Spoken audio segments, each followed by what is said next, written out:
Cartel Crew, Season 3, Episode 5. And there's no title that I see, so we'll just get on with it. All right, so we actually start off where we left off last week at the party. Because remember, Stephanie was basically about to fight Ali. What the fuck's her name?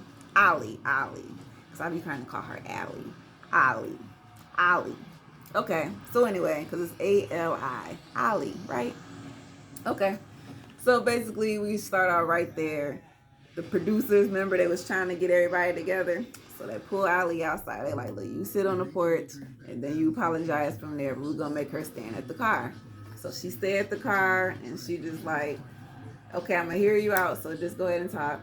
So Ali like, look, I'm sorry. I did not mean to call your daddy a snitch on the camera in front of my friend. I was just telling her a rumor I heard, and I'm sorry for saying it on the camera. And, you know, whatever pain it cost you, I'm sorry. But on the other hand, I don't like you, so it is what it is. I'm just apologizing for that part because I shouldn't have said it on camera. And Stephanie like, no, girl, you wasn't supposed to say it, period. Because now everybody who my dad knows, they going to be thinking he a snitch now. And we all know snitches get stitches. So that's why Stephanie mad pretty much. But she like, well, bitch, I don't like you either. So look, I'll take your whatever whack ass apology. Not really, but sorta, you know what I'm saying? Because technically she probably should just apologize to your dad. You know what I'm saying? Because his reputation is the one that's at stake. Unless they want to say, well, since you his daughter, then you a snitch too. But hey, it is what it is. Y'all not necessarily in that life. So to me, it's, you know, of course it's a concern for her father because he in the life. But girl, just get over it like everybody said. So they flip to Diana and Tattoo Baby. So Kat like, why you pop off, Diana? I missed it. And of course they replay the whole scenery where she picked up. See, I ain't even got one of those because I got crystals on my table with them little glass balls, and she chucked it and it went psh. So all the glass went everywhere. Kat must have, you know, through all the midst of the drama and chaos, must have just forgot that moment. Because, girl, you was hollering too. Like, girl, you almost cut me. That's all Diana was saying. Like, I looked at my finger and I actually got cut just a little bit. So I was just trying to tell her, like, girl, you mad at her, but you trying to cut all of us. Like, well, if that was a bomb, you blew us all up. Just try to get to one person. So redirect your energy the right way. And Kat was just trying to make sure that, you know, wasn't no beef or nothing. And Diana like, nah, ain't no beef. Unless Stephanie wants some, then she come get it. She probably will later because, like I say, Stephanie versus everybody every time. It is what it is. She's just real hostile. But then we flip to the Blancos, you know what I'm saying? Michael and Marie meet up for lunch or whatnot. Looking actually pretty nice and dapper, you know. Nice little restaurant too, you know, in Miami. If you ever go, they got nice little patio restaurants, and it's really good to sit at. Got the scenery, got the breeze. It's just really nice. But anyway, they talk about how much they love each other, blah blah blah blah, and she signed a prenup. So of course he's, you know, smiling ear to ear, like, yes, he signed a prenup. So next step is let's get married. So congratulations. All right, so we get with the fellas. We got Michael, Magic, and Eddie. And they're just sitting, smoking some cigars and whatnot. And just talking about their, like, conditions of paroles and all that stuff. Because basically they're all still on paper somewhere, right? So Eddie, he just want to be clean and off his stuff so that he can just go and live his life without feeling like he on lockdown. Even though he outside in the real world, you know what I'm saying? You still gotta, you still got conditions and restrictions even though you out as a free man. So he just wants that lifted so he can just, you know, live his life like he wants to. Magic goes on to say how he's trying to get an expungement of his record because, you know, when you get expunged and all that shit goes away and now you back to normal. With nothing on your plate. Like, you can go and apply for anything and that shit won't pop up, basically.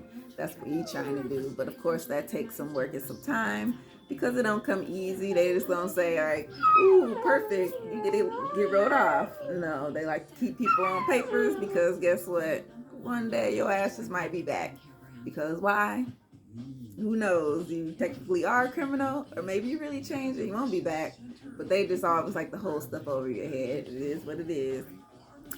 So don't join the system. And then Michael goes ahead to say, like, look, I got it worse than all y'all. Shoot, I can't even leave the country. Otherwise, I'm deported because I'm not an American citizen.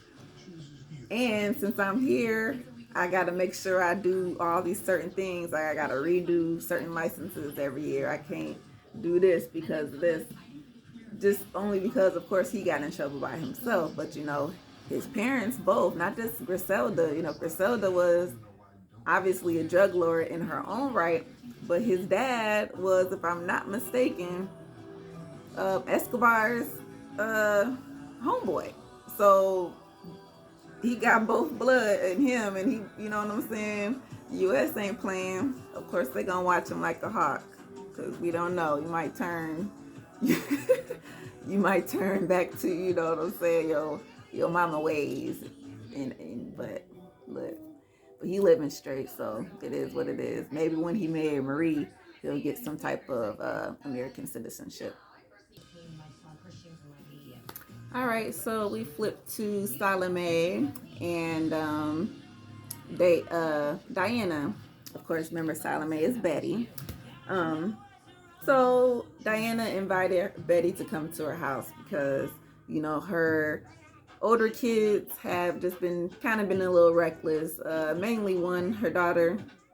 Remember, she was at a party and some dudes came and they had a gun or whatnot and waving it around or playing with it. And that's really not a cool thing, especially because y'all young. Y'all shouldn't have the guns in the first place.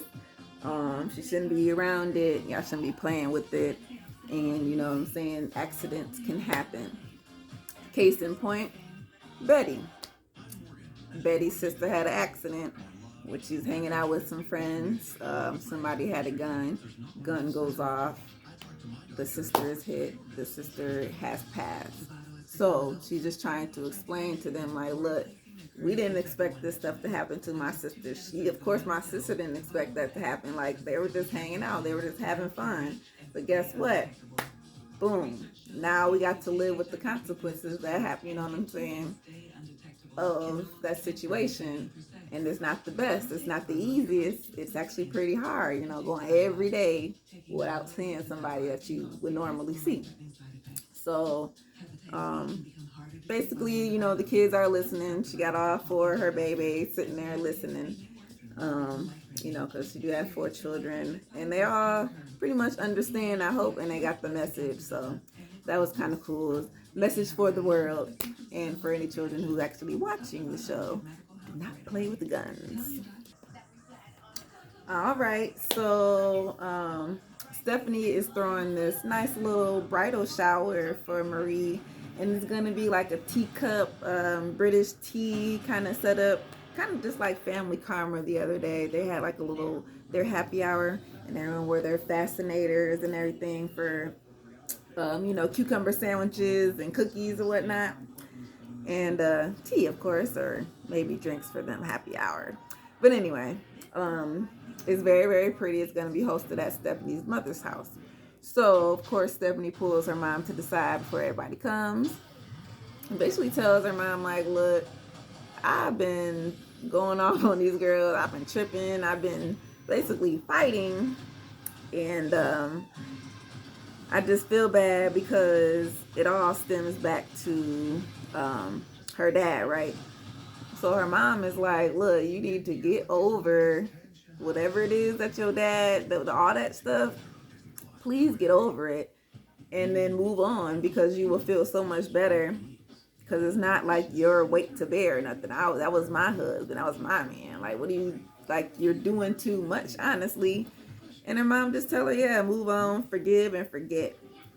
So Stephanie's like, yeah, you know, I want to take a new leave or whatnot, and I'll apologize to the girls once they get here. So everybody arrives. Everybody's looking nice. Yvette mentions that She's actually not a bridesmaid, and for some reason I think Diana thought, or maybe the rest of the girls thought she was, just because, I don't know, I'm guessing because she's been hanging around, because Diana said, well, why did you come, or something like that, because I think she doesn't even live here in Miami, she lives somewhere else. But, you know, when you on a show, it's understandable. I got to be where the money reside, so she out here trying to get it. It is what it is. But she's like, yeah, I'm not a bridesmaid. And they're like, oh, it's okay, it don't matter. And you're participating in everything else, so does it really matter? No. And is she like your best friend or anything? No.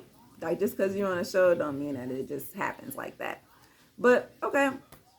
And then Diana goes on to mention how her little boo didn't want her walking with nobody. Like, you know, in weddings, it's usually a girl, the bridesmaids and the groomsmen, they kind of walk together down, and then they split up at the top. And I'm like, okay, a little insecure for his little young self. Okay, whatever. Take it or leave it. They side-eye her for that. Marie finally pops up. Surprise, surprise. She's so surprised, obviously, her and Kat. And they're not even dressed for the occasion, but they said, don't worry, we got an outfit for y'all. So they go and change, they come back. It's very pretty. It was a nice little white, little mini, like a short skirt kind of dress, a little pleated at the bottom and a little fascinating. It was really cute. And then the cat had like a little nice white corset little thing. But basically, they sit down and they start, well, before anything gets started, Stephanie just wanted to address the elephant, which was her. And she tells everybody how she apologizes for that night because you know, she was upset at Ali obviously she was upset at Ali. It's obvious you was attacking her. But in the midst of attacking that girl, you basically, you know, you got us by default. Like, you wasn't trying to, it wasn't your intention. But girl, you threw an object that could have obviously injured people who was not trying to injure. That's what we were saying. Like, the target was missed. Let's just say that. And she was just saying how she's so sorry. She hopes they can forgive them and move on. And she's going to work so hard to be the better woman that she can be, like she's been saying all these other episodes. So we'll see. Because like I said, Stephanie versus everybody. Also, Diana and Stephanie, they went off to the side so that Diana can talk to her because, you know, she was the one who was kind of collateral damage and all that. And Stephanie apologized to her and told her she's so sorry when she wasn't trying to hit her or nothing. It was just, you know, she was seeing red, so she was going to attack anybody who was going to come at her, honestly. And Diana just told her, like, look, I'm trying to just be a changed woman as well because I got all this crap with my kids, and if I'm acting up out here, of course they're going to follow me. So I want to change too, and they squashed that. Alright, so while they're having this bridal shower and eating and drinking and things, Marie brings up the surprise that, hey, for the wedding, we rented this big old mansion, so we want everybody to come through for the weekend, and we're going to have the wedding there. And it's going to be all the bridesmaids and all the groomsmen. And, you know, they're all thinking like, okay, cool. But then once they really think about it, Yvette like, well, I ain't no bridesmaid, so am I still coming or whatever? And she said, you know what, you can still come. It's up to you. I just didn't have time to add you, and it was just a lot with the list, so it is what it is. But you still, you know, can hang out if you want, and you still going to the wedding, so do you really want to be a bridesmaid? And Stephanie like, well, Diana don't. And Diana like, look, I didn't necessarily say that. I just said that my boo want to know who walking with me, so because he asked about magic, like, did me and Magic ever, you know, whatever. You know, they did have their little, hookup moments, or maybe not even. But they all friends, so he just got a little jealousy and insecure thing working on with him. But unfortunately, well, I wouldn't say unfortunately, but Diana, she, you know, sticking by her man's side, obviously, because she loved food. So go right on ahead, girl. And then I think she didn't want to walk with Eddie either. But who else name comes up? Oh, speaking of Eddie, Kat like, wait a minute, because who was the groomsman? And she's like, yeah, you know, Magic's one, his other friend, Eddie. And she like, see, I knew it. So you want me and Eddie to be in the same house with y'all?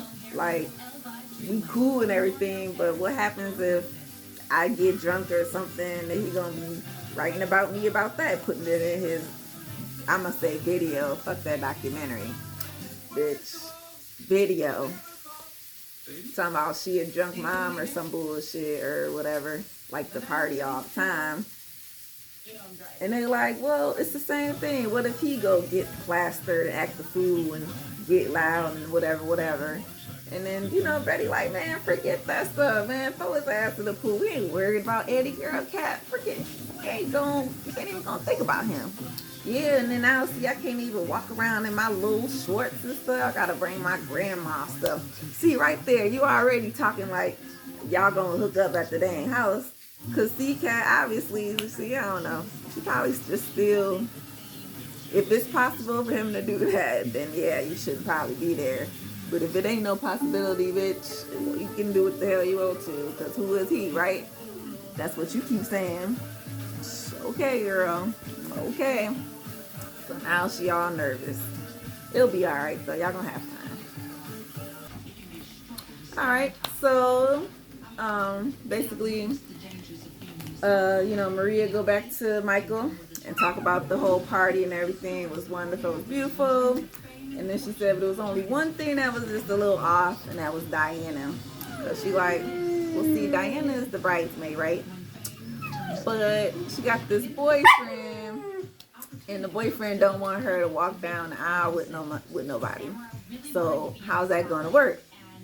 And he like, well, then she just go be the bridesmaid, because who is this dude? Like, well, I guess he kind of heard of old dude, you know what I'm saying? Even though he's a little younger than them, but he's like, yeah, I heard about him in the streets or whatnot. So, you know, just because he in the streets still, I don't want him to come to the house with us. He can come to the wedding. She can come to the wedding. But if she don't want to be a bridesmaid just because what he say, like, then that's just what it's going to have to be.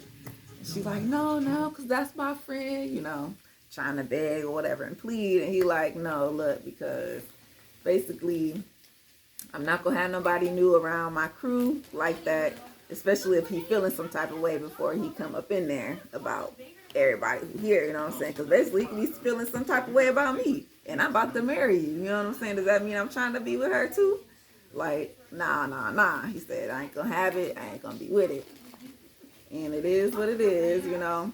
So I guess we'll see whatever Marie come up with. I feel like, I don't know, because Diana be pretty firm in her word as well. So if push comes to shove, she might just let Yvette have her spot, and then they can just sit and watch the wedding. Like, you ain't got to be in it. But then if you don't want to be at the house and stay at the house, then you got another thing, you know what I'm saying? She gonna have to go by herself, or she's got to stay home. But anyway, that was Cartel Crew. You know, we're getting closer and closer to the wedding. I think next week, bachelor party. And we'll probably have some fun, you know what I'm saying? So, all right. See y'all later. Catch y'all on the next one. Peace.